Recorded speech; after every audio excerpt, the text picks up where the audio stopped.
Olá, concurseiros de plantão, aqui que vos fala é o professor Gabriel Pacheco.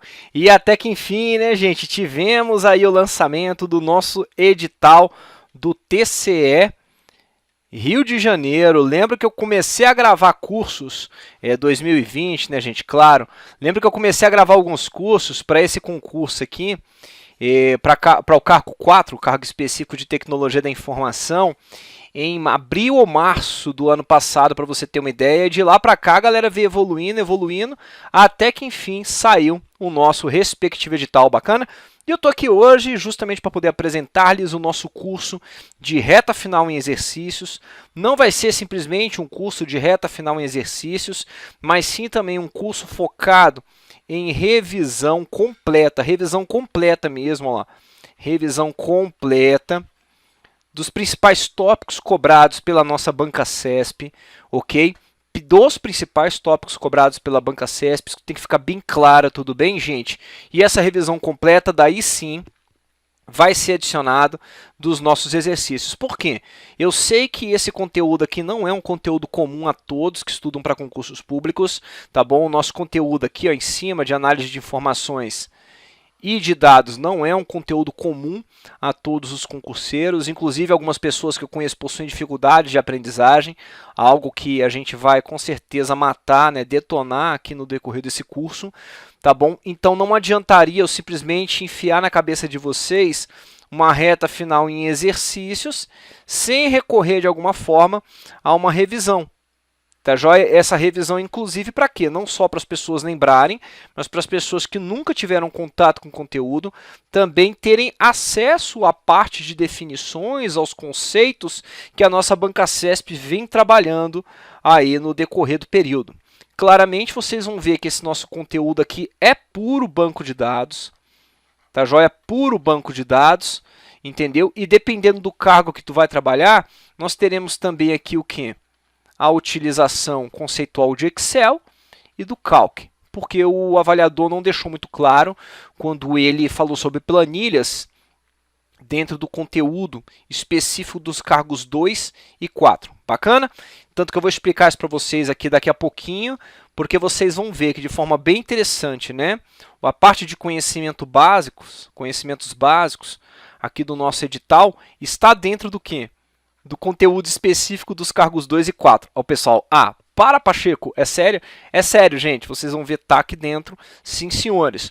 Outro ponto, esse aqui é um conteúdo, quando a gente fala em análise de dados e informações, que eu venho trabalhando com vocês desde 2011, certo? É um conteúdo que está frequente mesmo, principalmente em provas de tribunais de contas, ok? Provas de tribunais de contas, provas de controladorias também, ele tem aparecido muito frequentemente mesmo.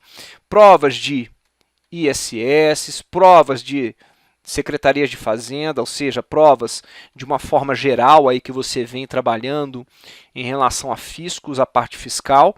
E a nossa abordagem aqui vai ser focada, gente, diretamente aquilo que o pessoal que já trabalha comigo há anos aí conhece. Um linguajar extremamente aberto, um linguajar extremamente tranquilo, sossegado, nada de utilização do TIEs para poder impressionar ninguém, porque meu foco aqui não é que vocês saiam daqui especialistas em análise de dados e informações, mas sim que vocês entendam o conteúdo e consigam responder todas as questões da parte de conhecimentos básicos, certo? Quem não for, afinal de contas, aí dos cargos 2 e 4, né, os demais cargos que vai cair conhecimentos básicos para vocês, que vocês consigam responder todas as questões das 100 questões que nós temos de conhecimentos básicos, que diversas delas vão ser aqui do nosso conteúdo, e que você consiga também detonar dentre as 100 questões aqui, quem tiver nos cargos 2 e 4 de conhecimentos específicos. Bacana? Esse é o meu foco aqui, não é impressionar ninguém, eu gosto de deixar isso bem claro, porque um dos pontos que eu tenho trabalhado muito com o pessoal é justamente o que? Cara, para poder aprender TI, você tem que aprender propósito. Para poder aprender TI, você não precisa ser da área de TI. Aprendendo o propósito daquele ali, como é utilizado, você consegue se virar tranquilamente no nosso conteúdo. O que eu vou pedir para vocês, se vocês estiverem aí me acompanhando, estiverem vendo esse conteúdo, né? Tenho aqui, gente, afinal de contas, a minha página www.professorgabrielpacheco.com.br, é onde você vai se matricular. Assista o vídeo logo adiante um pouco para saber qual dos cursos você precisa se matricular. Tudo bem, não é para pegar simplesmente e sair se matriculando parecendo um doidinho ali em qualquer um dos dois cursos, porque nós temos dois cursos de reta final. Um é para atender o conteúdo de conhecimentos básicos, o outro é para atender o conteúdo de conhecimentos específicos dos cargos 2 e 4, tudo bem? Ou você se matricula em um, ou você se matricula em outro, dependendo do teu cargo, combinado? Vou pedir também que vocês me sigam aqui nas minhas redes sociais, meu YouTube, Prof. Gabriel Pacheco, meu Instagram, professor.gabriel Pacheco e meu Facebook, Coach Gabriel Pacheco, ok? Bora seguir aqui adiante então, para vocês entenderem. Vocês vão ver então que o nosso conteúdo ele está sendo trabalhado de forma bem intensa mesmo e não está fora de forma alguma do que vem sendo cobrado de análise de dados e informações pela Banca CESP, inclusive, nos cargos específicos de tribunais de contas e da área fiscal. Então, automaticamente, vocês vão ver que nós temos um calhamaço de questões aí e que eu vou trabalhar com vocês com questões de onde, inclusive, gente, todas as nossas questões são dos anos de 2018 e de 2019. Claramente não tem como trabalhar com questões de 2020, porque no lançamento aqui desse curso nós não tivemos questões ainda de 2020, mas todas as questões aqui de 2018 e 2019, onde nós teremos o que? 60 questões. Mais de 60 questões, são 61 questões aqui no conteúdo de conhecimentos básicos, ok? E mais de 95 questões que nós teremos se for conteúdo de conhecimentos específicos, ou seja, conhecimentos básicos, quando a gente vai trabalhar somente conhecimentos básicos, que é isso que tem na frente de vocês aqui, e são mais de 95 questões, caso os senhores se matriculem no curso de reta final, para poder trabalhar com cargo 2 ou com cargo 4, bacana? Cargo 4 específico de tecnologia da informação, mas o conteúdo é literalmente o mesmo no que diz respeito ao cargo 2. Só que dali vocês vão reparar que quando nós falamos aqui nos conteúdos, vou mostrar aqui para vocês que o conteúdo aqui de conhecimentos básicos está dentro de conhecimentos específicos, para vocês entenderem direitinho. Olha lá, peguei dado, informação, conhecimento, inteligência, dados estruturados e não estruturados, dados abertos, tá vendo? O que você tem aqui no outro edital? Olha lá, de novo, gente. Oh, meu Deus do céu, olha o conhecimento aqui específico, Pacheco. Onde é que tem conhecimentos específicos? Dado, informação, conhecimento, inteligência, dados estruturados e não estruturados, dados abertos. E vocês vão ver que de forma bem interessante, esse conteúdo, quando chega aqui, inclusive, tá vendo? Vamos pegar aqui no nosso 3.1, né, gente? A parte 3 e 3.1, né, noções de modelagem dimensional, conceitos e aplicações, é quando a gente vai chegar aqui, ó, noções de modelagem dimensional, conceitos e aplicações, e é literalmente o mesmo conteúdo. Que dali em diante, Pacheco, quando eles trabalham com isso aqui, em provas de concursos públicos do CESP, e falam de noções de modelagem dimensional, o que eles estão falando, afinal de contas? Eles estão falando de conhecimentos sobre BI, conhecimentos sobre DW, conhecimentos sobre o modelo de estrela, legal? Olá, sobre floco de neve, de ferramentas como OLAP, eles podem cobrar aqui também, de ferramentas como ETL e do próprio Data Mining, ok? Sendo que ele, inclusive, nos cargos 2 e 4, o que ele fala? Conceituação, olha lá, noções de mineração, ele abre mais um pouquinho a parte de data mining, né? Conceituação e características, fala ainda sobre o modelo de referência CRISP-DM, técnicas para pré-processamento de dados, técnicas e tarefas de mineração, classificação, regras de associação, análise de agrupamentos, vem com detecção de anomalias, modelagem preditiva, que tudo isso aqui é o que? Justamente daqui para cá, por incrível que pareça, quando eles trabalham com esse conceito aqui, ó, de noções de modelagem dimensional, conceitos e aplicações, vez ou outro o CESP cobra, só que, claro, com a parte conceitual somente. Então, como que o nosso curso será dividido? Vocês vão ver que, ao se matricularem no curso, você vai ter que ficar bem esperto, pois ou você se matricula no curso de reta final, tá bom? Ou você se matricula no curso de reta final, tanto que essa aula demonstrativa, que essa aula de abertura é a mesma para os dois cargos, tá? Ou você vai no reta final de conhecimentos básicos, caso você não vá fazer cargos 2 e 4, ou você vai para cargos 2 e 4, tá ok? Esse vídeo está no YouTube. Eu estou deixando aqui, inclusive, o quê? Eu estou deixando aqui, inclusive, esse vídeo aberto no YouTube com os links dos respectivos cursos. Combinado, gente? Por quê? Porque dali em diante, quando a gente entra nos cargos, o Szinho ficou faltando aqui, né? 2 e 4, o que, que a gente vai ter que dar foco também? Noções de Big Data. Aí tu vai falar, poxa, Pacheco, Big Data está dentro de BI. Cara, nós sabemos, literalmente, que alguns autores consideram isso sim. Mas nós sabemos também, por diversas questões que o CESP já vem apresentando, entendeu? Historicamente, desde questões de certo e errado, assim como de múltipla escolha, que ele não considera Big Data como ferramenta de BI. Tudo bem? Ele considera como coisas diferentes. Então, você vai ter que trabalhar aqui com Big Data, com conhecimento adicional, vai ter sim aqui para a tua banca CESP. Então, é o primeiro diferencial que nós temos entre o curso de conhecimentos básicos e dos cargos 2 e 4, sendo que nos cargos 2 e 4 nós teremos isso. Nós trabalharemos também com visualização e análise exploratória de dados e também com noções de planilhas e SQL. O conteúdo de SQL está muito bacana, está muito legal mesmo.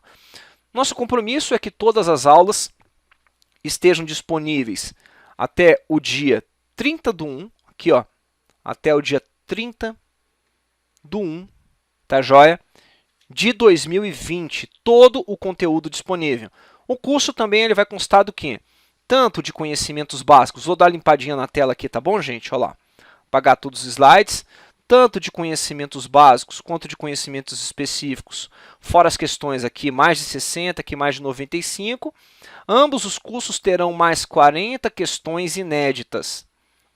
40 questões inéditas em formato de simulado,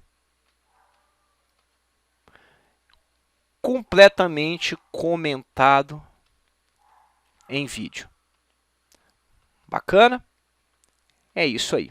E como eu disse para vocês, se o conteúdo é igual, automaticamente essa aula inaugural é igual para ambos os cursos. E o que vai diferenciar é o que nós temos aqui justamente, né, gente, do item 5 até o item 7. Sem mais delongas, sem mais demoras, o que a gente precisa já lembrar logo de início para a minha prova? A gente precisa lembrar que existe uma relação muito clássica, uma relação muito intensa, quando vocês falam, afinal de contas, de dado, informação, conhecimento, inteligência. Isso é importante para a prova de vocês, isso é essencial para a prova de vocês, tudo bem? Você precisa saber, então, que um dado é o quê? Um dado são simplesmente o quê? São simplesmente símbolos fonéticos, símbolos numéricos, símbolos alfabéticos, tudo bem? Que ainda não produz nenhum tipo de significado para a organização. Como, por exemplo, se eu disser para você aqui, o que é isso aqui? Ó? Olha lá, ó. Isso para vocês é o quê? A galera está falando, é um CPF. Não, para mim, é uma sequência de números e de símbolos. Tá vendo? Sequência de números e símbolos. Agora, a partir do momento que eu chego e falo para você, olha, o negócio é o seguinte, dentro do site da Receita Federal do Brasil, para poder identificar um contribuinte como único, você vai utilizar um campo chamado CPF, ok? Que tem esse respectivo formato. Aí sim eu estou falando de um CPF. Tudo bem? Aí sim eu estou falando do quê? De uma informação. Por quê? Antes, ele era só um dado. Ou seja, eu posso dizer, afinal de contas, professor, que o dado é a informação na sua forma mais bruta. É isso mesmo. E a informação? A informação é o dado lapidado. A informação é o dado já trabalhado. A informação, você, afinal de contas, fez o quê? Você pegou um dado, ok? Aplicou um processo nesse dado, certo? Um processo baseado no conhecimento organizacional e dali em diante você teve a respectiva informação. Ok? Informação. Não à toa você vai ver que uma informação, ela automaticamente, ela precisa oferecer, ela precisa trazer valor para o negócio. Não à toa em questões como, por exemplo, quando você pega ali o avaliador falando para você diretamente que o teu gerente, o teu diretor, entendeu? Um superintendente, alguma pessoa assim do gênero da empresa, acabou pedindo um relatório, ele não está obtendo dados. Vocês conseguem reparar que ele está obtendo informação? Por quê? Porque ele pegou aquele dado, ele trabalhou aqueles dados, trouxe algum tipo de validação, algum tipo de valor, inclusive, para aqueles dados, e dali em diante, sim, ele obteve o quê? A partir daquele momento, ele acaba obtendo uma informação. Bacana? E o que é o conhecimento? O conhecimento, certo? É o que eles chamam aqui para nós da informação em trânsito. O conhecimento é justamente a aplicação, a utilização da informação obtida dentro da organização, o que vai me gerar então o que? Automaticamente inteligência competitiva. Ficou claro isso, gente? Revisado o conteúdo? Então, bora lembrar que quando a gente fala da informação, ela precisa ter atributos a serem respeitados, tá bom? Não à toa você tem o quê? A sua informação tem que ser precisa, ou seja, a sua informação não pode conter erro. Uma informação imprecisa normalmente é originada do quê? Ela é originada por dados imprecisos que alimentam o processo. Então, professor, eu posso afirmar que a precisão, a qualidade da minha informação, afinal de contas, é orientada à própria qualidade do dado que está sendo utilizado, a precisão do dado? Exatamente. Professor, eu posso afirmar também que a qualidade da inteligência, a qualidade do conhecimento que eu estou utilizando na minha organização, também vem disso? Também vem disso. Vem da qualidade dos dados que você está utilizando, vem da qualidade da informação que está sendo gerada. Tudo bem? A tua informação ela também precisa ser completa, ou seja, a informação tem que conter todos os fatos importantes necessários para que o seu utilizador ali, o seu gerente, o seu coordenador, enfim, consiga, afinal de contas, realizar a respectiva e necessária tomada de decisão. A tua informação ela tem que ser confiável. O que isso quer dizer? A confiabilidade da informação depende do método de coleta dos dados, né? Novamente aqui, ó, gente, o formato que você coleta, o tipo de dado que você gera vai influenciar, inclusive, a confiabilidade, tudo bem, da sua informação. Quanto mais precisa essa fonte, mais confiável a informação. A informação tem que ser relevante. Ou seja, uma informação relevante ela é essencial na tomada de decisão. Porque se a tua informação não tem relevância para a tua organização, por que cargas d'água você está tentando trabalhar com aquela informação? Para que você está gerando aquela tua informação? Não faz sentido, não é verdade? Então tá bom. Tua informação tem que ser verificável. Ou seja, a informação pode ser conferida para assegurar que está correta. Você tem que ter como validar, afinal de contas, aquela tua informação, entendeu? Para poder dizer que ela é informação útil, afinal de contas, para a sua organização. Ela tem que ser acessível. Ou seja, a informação deve ser facilmente acessível aos usuários autorizados, que podem obtê-la na forma correta e no tempo certo, ou seja, de forma tempestiva também. Uma informação tem que ser segura, ou seja, ela deve ser segura para possibilitar o seu acesso apenas pelos usuários autorizados. Ok? Outro ponto que a gente tem que lembrar para a prova também é o que, gente? É justamente a idealização que nós temos de tipos de dados a serem trabalhados. Ó, itens frequentes são cobrados pela banca CESP, entendeu? Aqui nessas nossas aulas aqui do módulo, eu estou trazendo questões de 2018, 2019, mas a banca CESP ama de coraçãozinho mesmo, entendeu? Esse tipo de questionamento, acho que desde 2011, 2012, que ela começou a reforçar muito a diferenciação entre dados estruturados, semi-estruturados e não estruturados. Então, bora dar uma olhada aqui. Quando eu falo de dados estruturados, eu tenho uma relação direta com o quê? Com banco de dados relacionais. Então, vocês vão ver que, obrigatoriamente, os dados estruturados, eles possuem o quê? Um esquema extremamente rígido e adequados para o formato de tabelas, né? Então você vai ver o dado estruturado, ele é mais restritivo, ele é mais rígido. Quando ele fala, pô, na coluna tal, tu tem que ter tal coisa, entendeu? Esse atributo aqui só recebe esse tipo de informação, e isso é bem real e tem que ser obedecido quando você fala, afinal de contas, seus dados estruturados. É assim que as coisas vão funcionar, entendeu? Tudo estruturado, os relacionamentos são muito rígidos também, entendeu? Então, essa é a característica dos dados estruturados. Vocês vão ver que eles estão muito direcionados a bancos de dados relacionais, porque os bancos de dados relacionais pedem que as coisas estejam estruturadas, tá bom? Um questionamento frequente que eles fazem, inclusive, sobre dados estruturados, é falar, inclusive, que os dados estão misturados com o quê? Com as informações dos dados, né, com o próprio esquema bacana do seu banco de dados. Isso aqui não é real, isso aqui é mentira, né? Não à toa, quando você fala em dados estruturados, um banco de dados que é relacional, como que ele armazena esses dados, né? Primeiramente, ele armazena em um local os dados propriamente ditos, em outro local as informações de todo aquele esquema, as informações daqueles dados. Vamos lembrar disso, tá bom? Atualmente, você vai ver que cerca de 20% dos dados são armazenados de forma estruturada, né? Os demais são o quê? São dados semi-estruturados ou então dados não estruturados, né? Sendo que esses não estruturados aqui, ó, é a maior quantidade que você tem atualmente de dados gerados no mundo. O que vão ser meus dados semi-estruturados? São aqueles que possuem uma estrutura pré-definida, porém não com o mesmo rigor dos dados relacionais, né? Os dados relacionais você vai falar, pô, aqui só cabe 30 caracteres no nome. Você não vai conseguir colocar 31, entendeu? Você vai colocar lá, poxa, dados estruturados, né? Para poder cadastrar um dependente, eu tenho que ter um cliente já cadastrado na minha base de dados. Se tu não tiver esse cliente, você não vai conseguir cadastrar aquele dependente, assim que funciona. Aqui, quando você fala em dados semi-estruturados, ou então em estruturas de dados, como por exemplo, trabalhados em formato XML, certinho, você vai ver que é um pouco mais aberto, tudo bem? E você tem os dados não estruturados, ali a gente fala do que? A gente fala de vídeos, imagens e alguns formatos de texto, né? Como por exemplo os próprios PDFs, entram aqui em diversos momentos nos não estruturados. Não possuem um formato que pode ser facilmente armazenado em tabelas, né? A não ser que você esteja trabalhando ali com algum tipo de SGBD específico que receba objetos OLE, bacana, que daí é OLE ou OLE, que na verdade é o que, né? Você conseguir armazenar um objeto de imagem, um objeto de vídeo, alguma coisa assim dentro da própria base de dados, tá bom? Mas fora isso, ele não tem esse formato que pode ser facilmente armazenado em tabela não. Combinado? São complexos para serem processados em ferramentas tradicionais. Isso daqui é um ponto principal também a ser trabalhado. Ok? Vimos o que então? Dado, informação, né, gente, na nossa revisão aqui, conhecimento e inteligência, vimos a estrutura delas como trabalham, vimos os atributos da informação, tudo conceito necessário aqui para tu poder entrar numa bateria de resolução de questões. Vimos dados estruturados, semi-estruturados e não estruturados. Agora, na conceituação básica, eu também preciso descobrir e saber o que é um banco de dados e diferenciar, inclusive, um banco de dados de um sistema gerenciador de banco de dados.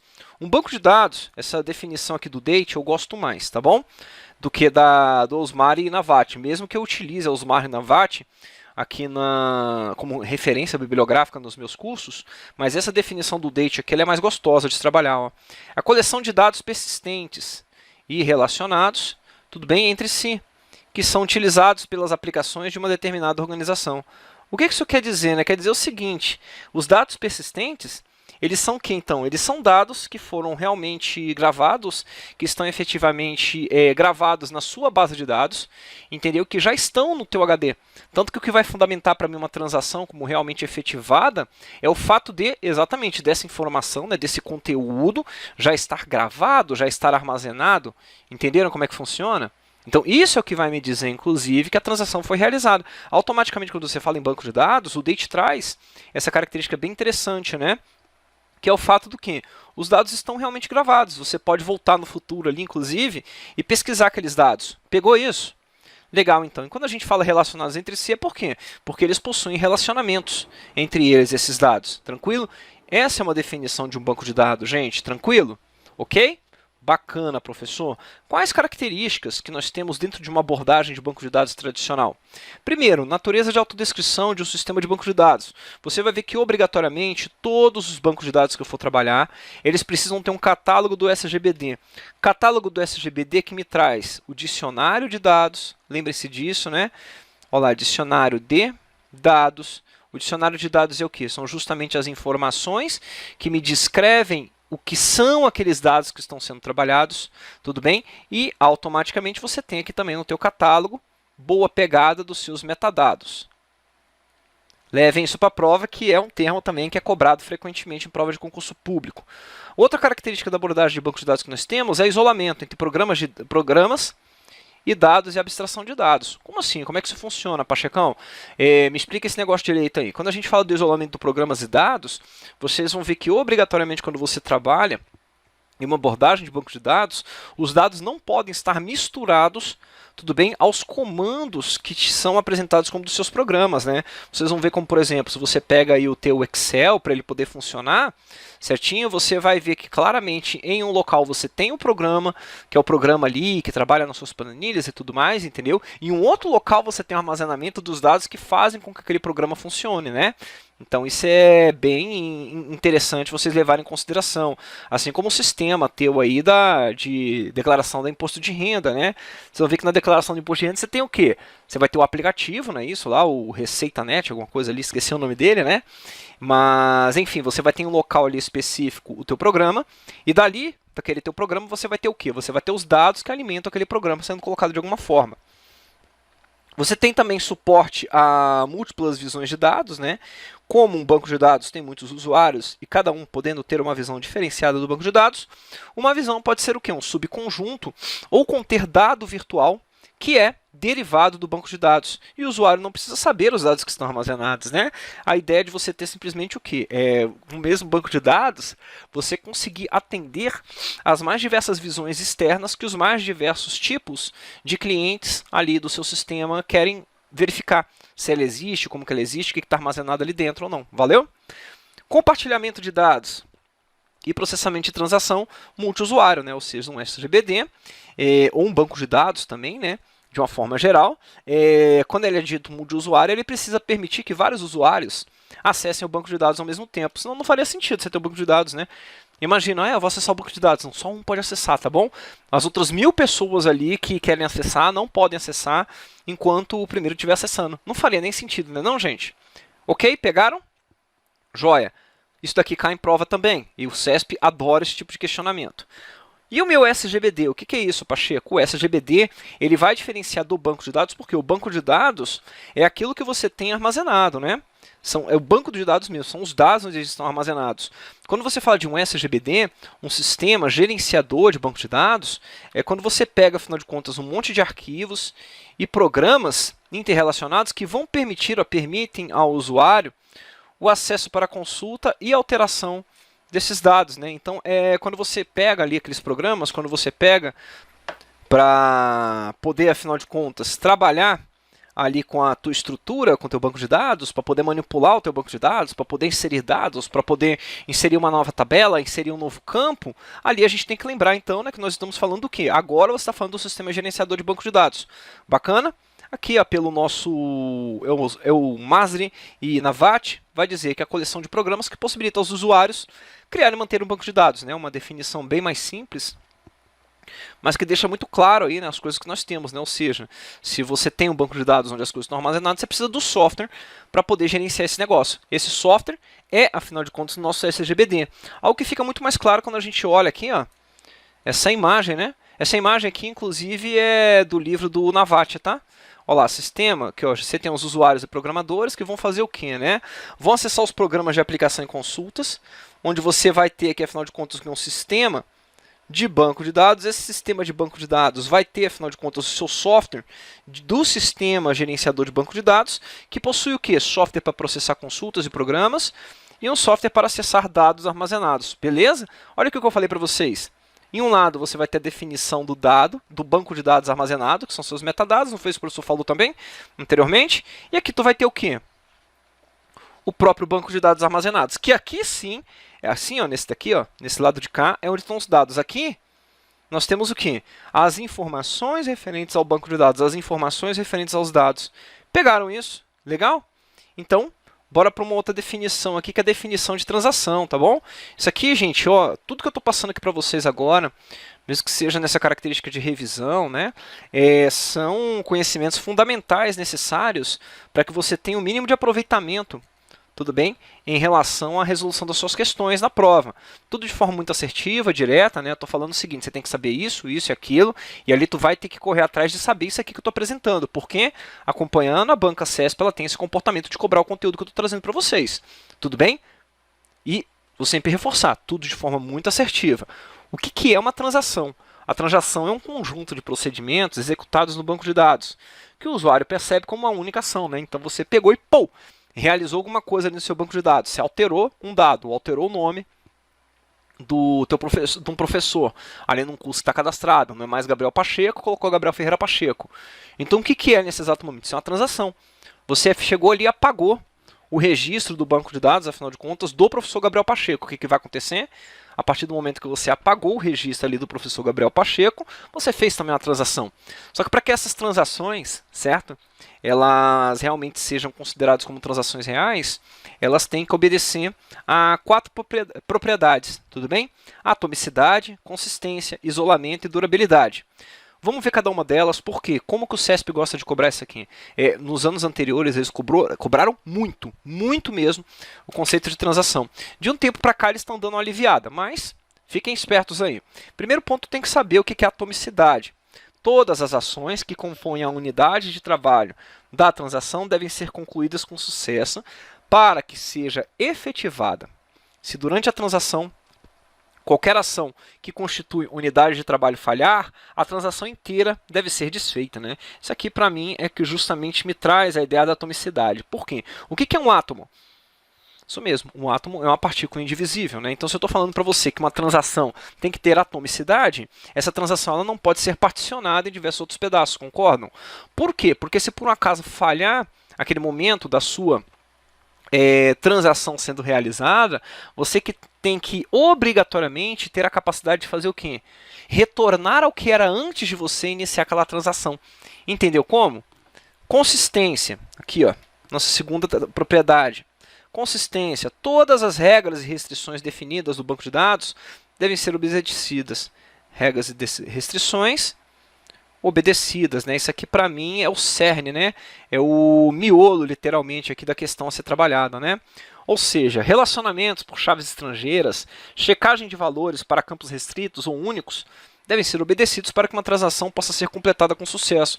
Então, se eu estou dizendo para você, como o exemplo que eu citei anteriormente, que um dependente, para poder existir, tem que ter o sócio, tem que ter o cliente antes, o que eu estou falando para você? Isso precisa ser obedecido. Se eu estou falando para você que um campo ele não pode ser nulo, quando eu for validar aquele registro a ser cadastrado no meu banco de dados, automaticamente eu tenho que verificar, pô, o cara está entrando aqui deixando o negócio nulo, afinal de contas? Não pode. Entendeu como é que funciona? Olha aqui, ó. A próxima é o isolamento. Joia? O isolamento fala para mim o seguinte: cada transação funciona completamente à parte de outras transações. Cada transação funciona completamente à parte de outras estações. O que eu quero que vocês foquem nisso aqui? Prestem muita atenção, porque eles adoram misturar isolamento com atomicidade. Aqui eu estou falando para você o quê? Que uma transação acontece separada uma da outra. Na atomicidade, eu estou falando que uma transação não é divisível. Tudo bem? Uma transação não é divisível, é isso que eu falo na atomicidade. No isolamento, eu estou falando o seguinte: uma transação vai acontecer separada uma da outra. Tudo bem? Todas as operações são parte de uma transação única. O princípio é que nenhuma outra transação, operando no mesmo sistema, possa interferir no funcionamento da transação corrente. É isso que ele prega aqui nesse exato momento. Tudo bem, gente? Outras transações não podem visualizar os resultados parciais das operações de uma transação em andamento. Aqui é onde o conceito, né, fala a respeito da propriedade da atomicidade, que nesse momento pode, em diversos momentos, complementar, né, a realização da sua transação ali, quando você junta isolamento com atomicidade. Durabilidade, gente, olha lá. A minha durabilidade, qual é a ideia da durabilidade que eu tenho que lembrar, professor, de uma transação? Significa que os resultados de uma transação são permanentes. Ó, resultados de uma transação são permanentes e podem ser desfeitos somente por uma transação subsequente. Ah, professor, isso aqui que você falou, afinal de contas, da persistência? É isso aqui mesmo, ó. Persistência. Porque é aqui mesmo que vai acontecer a persistência, né? Você não pode considerar como, por exemplo, uma transação como efetivamente realizada só pelo fato de você ter emitido um comando, só pelo fato do pacote ter sido enviado pela rede para o computador de destino. Você só pode considerar realmente que ela foi efetivada, inclusive quando ela está durável, quando ela está persistente, ou seja, quando ela estiver armazenada no disco rígido do computador de destino. Entenderam isso, gente? Pegaram? Legal, então. Agora existe um conceito que eles adoram colocar como sendo um atributo, uma propriedade de uma transação, né, com controle de concorrência. Só que você que está estudando aqui comigo, você vai ver que controle de concorrência, ele é um método, ele não é uma propriedade, não é um atributo. E é justamente um método utilizado em bancos de dados para que você consiga fazer o quê? Exatamente, consiga assegurar que a minha transação tenha o quê? Atomicidade, que ela tenha consistência, que ela tenha isolamento e durabilidade. Ah, professor, então o controle de concorrência faz, afinal de contas, com que as propriedades de uma transação ocorram? Bingo! É isso mesmo, é exatamente isso que eu quero que você leve para a prova. Legal?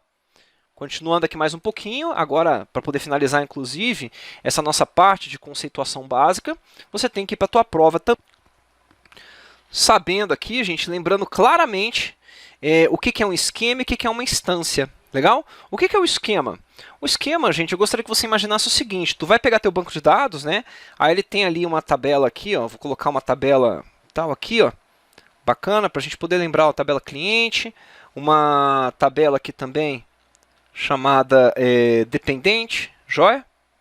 Dependente, de forma bem rápida, só para a gente poder idealizar aqui nesse exato momento. E eu sei que aqui eu tenho um campo CPF, tenho um campo nome, aqui eu tenho um campo também CPF, joia? Tem um outro campo aqui, um outro atributo, um campo chamado nome, e aqui o cliente do qual ele é dependente, entendeu? Se você pega essa estrutura aqui, ó, tá vendo essa estrutura? Eu não estou considerando que tem nenhum dado aqui cadastrado, não é verdade? Então, quando eu pego somente a estrutura das tabelas e seus respectivos relacionamentos entre os campos, entre os atributos, eu estou falando aqui do meu esquema de banco de dados, combinado? Agora, a partir do momento que você tem dados aqui dentro, e você olha para esses dados e tira uma fotografia específica naquele exato momento, pá, tirou uma fotografia ali, tá bom? Você está falando da tua instância atual do teu banco de dados. Não à toa, eles falam muito em instância, não só instância do banco de dados. Ele vai falar para você sobre instância da tabela. Então, instância da tabela, o que? São os dados que estão armazenados naquele momento na tabela. Ele vai falar muito também sobre o quê? Sobre a instância de relacionamento, ou seja, o relacionamento que você tem, os dados de relacionamento que você tem, naquele exato momento, entre duas entidades que você tem cadastrado na tua tabela. Vamos lembrar disso. Bacana? Obrigatoriamente, você precisa saber diferenciar esquema de instância. Tem que diferenciar esquema de instância. Bacana? Esquema está relacionado à estrutura, instância está relacionado ao quê? Aos dados persistidos. Olha aqui, ó. Dados persistidos e aqui a estrutura. Revisado, gente? Se está revisado, bora correr para a braça aqui agora. Julgue o próximo item relativo a sistema gerenciador de banco de dados. Um SGBD trata do acesso ao banco e pode ser executado independentemente pelo Oracle, MySQL ou PostgreSQL. Pode, né, gente? Inclusive, o nosso SGBD, né, trata do acesso ao banco de dados, trata não só do acesso, mas do mantenimento, da manutenção do seu banco de dados. E nós veremos que um SGBD ele pode ser executado independentemente pelo Oracle. Sim, tanto que o Oracle é um SGBD, o MySQL é um SGBD, o Postgre também é um SGBD. E eles não possuem independência entre eles próprios. Tudo bem? Ou seja, até agora nosso item está correto. Aí ele segue dizendo, no entanto, arregala o olho bem grande, né? Cada SGBD utiliza DML, Data Manipulation Language, e DDL, Data Definition Language, específicas, né? Isso aqui é coisa muito sagaz, porque tu vai ver como, por exemplo, que você possui um padrão internacional, tudo bem? Para a utilização de linguagem SQL, que é o chamado padrão ANSI. O que é o padrão ANSI? Eles predeterminaram comandos mínimos que um sistema gerenciador de banco de dados deveria executar para dar manutenção nos respectivos bancos de dados. Entenderam como é que funciona? Joia. Quando eles predefiniram, afinal de contas, esses comandos, alguns fabricantes olharam e falaram, pô, a gente vai trabalhar com esses comandos sim. O padrão SQL ANSI, né? É até meio... vamos colocar assim, repetitivo, né? Falar em padrão SQL ANSI, porque o ANSI já é o padrão, né? E já é padrão do SQL. Enfim, mas eu preciso colocar coisas novas. Então é de onde você vê, como por exemplo, surgiu o quê? Transact SQL. De onde vocês vê surgindo o quê? PL SQL. Estão vendo isso aqui? Bacana, sendo que um é da Oracle, o outro é da Microsoft, do SQL Server.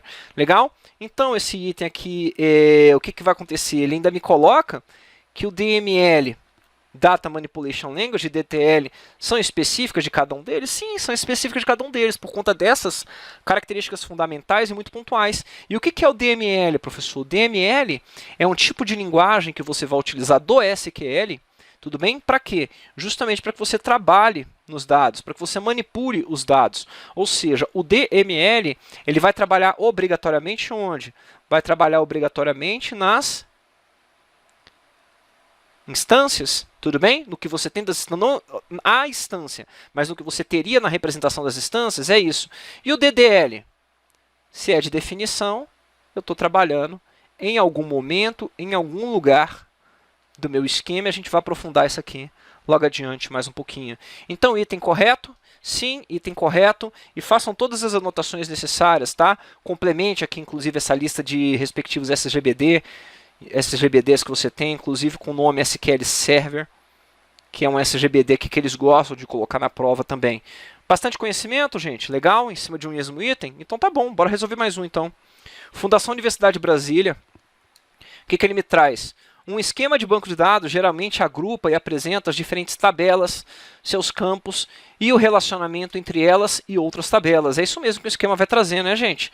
É literalmente, né, um esquema vai me apresentar o que é a tabela, mostrei para vocês os campos das tabelas, relacionamento entre eles e outras tabelas, não é? Mas não apresenta os dados. Não os dados. Por quê? Os dados eles aparecem onde? Na instância. Maravilha, é isso mesmo.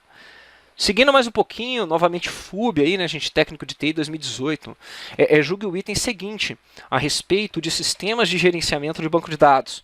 O aumento da confiabilidade do sistema gerenciador de banco de dados ocorre por meio da introdução de redundância de dados, ou seja, pela disponibilização de formas diferentes de acesso ao dado, como interface gráfica e linguagem SQL. Vamos lá, gente, o aumento da confiabilidade do sistema gerenciador de banco de dados, o que vai acontecer? O aumento da confiabilidade, afinal de contas, do meu SGBD, vai ocorrer por meio da introdução de redundância de dados?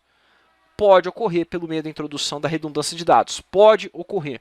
Tudo bem? Porque o que é redundância de dados? É a capacidade que você tem de repetir dados de forma síncrona, né? Até mesmo não só síncrona, mas estruturada, de maneira que se você perde o dado que tiver cadastrado em um lugar, você tem um outro que é redundante para poder recorrer àquele mesmo dado, que está armazenado onde? Em outro lugar ali dentro do seu mesmo banco de dados. Entendeu o que é redundância? Então até aqui eu poderia afirmar que isso aqui está certo? Ao meu ver, sim. Só que ele continua, ou seja, pela disponibilização de formas diferentes de acesso ao dado, como interface gráfica e linguagem SQL, isso aqui é redundância? Não é, né, gente? Então, tá errado. Legal, galera? Tá errado o nosso item. E agora a gente parte para mais um item. Pô, rapaz, vai ter exercício, né? Eu estou falando para vocês. Eu estou com 60 e poucos exercícios aqui. Só nesse módulo. Então, fiquem espertos. Está muito legal, velho, aqui. Sério mesmo. A respeito de banco de dados, julgue o item a seguir. Um banco de dados é uma coleção de dados que são organizados de forma randômica, sem significado implícito e de tamanho variável, e projetados para atender a uma proposta específica de alta complexidade de acordo com o interesse dos usuários. Né? De jeito nenhum. Né?